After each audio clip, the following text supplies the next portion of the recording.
So I've been thinking about trying to make a video like this one for a while. I don't know, maybe it's discouraging or not, I'm not sure, but just want you to know, if you plan on being an automotive technician, it requires a lot of work, a lot of time, a lot of effort, a lot of skill, and a lot of patience in order to do this job. I'm here almost 2 hours after I'm supposed to be, trying to finish up a car that I've been trying to finish up for over a week.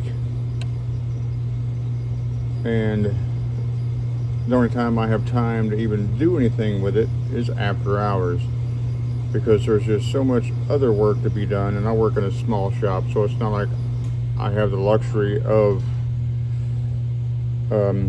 many other technicians here trying to take up slack. I've put myself in a position where I'm kind of the main technician, and I take care of a lot of the problem vehicles. I have for a while. Right now, as you can see, my tools are kind of a mess. They were everywhere because I've been just super busy trying to get this car finished so these people can have their car back before Christmas. This car was getting a new engine. This is the one you may have seen the short where there was a hole in the engine block. So this is that car. We can see the motor is kind of back-ended. It's not all bolted up yet, but that in itself is a bit of a process, trying to get a motor put back in, especially when you're doing this motor and finishing up another motor, plus working on ECM software updates and doing smoke tests without having the proper plugs and things. So you have to use duct tape to cover up a throttle body so you can use the smoke machine to smoke the intake manifold to find the leak that's coming out of one of the cam sensors, because the crankcase ventilation on this is what causes the problem. And on top of that, then you find things like this where the intake boot has been broken and somewhat patched back together very poorly. The seals around the crankcase vent pipes are leaking. And then we have another one over here. We got the supercharger off of.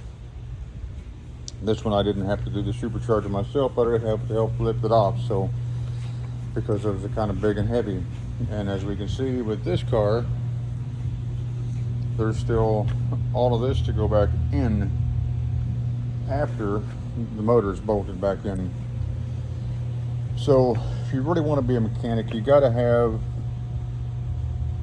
the patience to do this job. You're going to get jobs that you hate. You're going to get jobs that frustrate you to no end.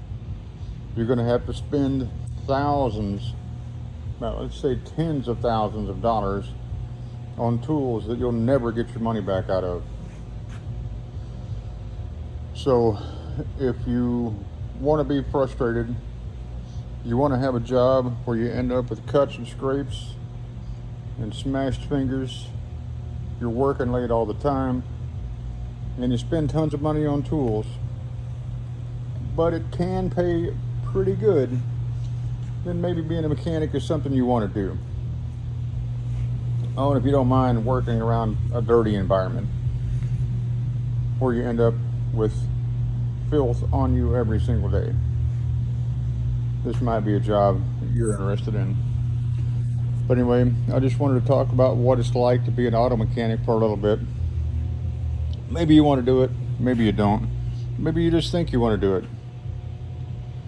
But it's a tough job, but it has a lot of rewards if you stick to it and you just do the right thing while you're doing it.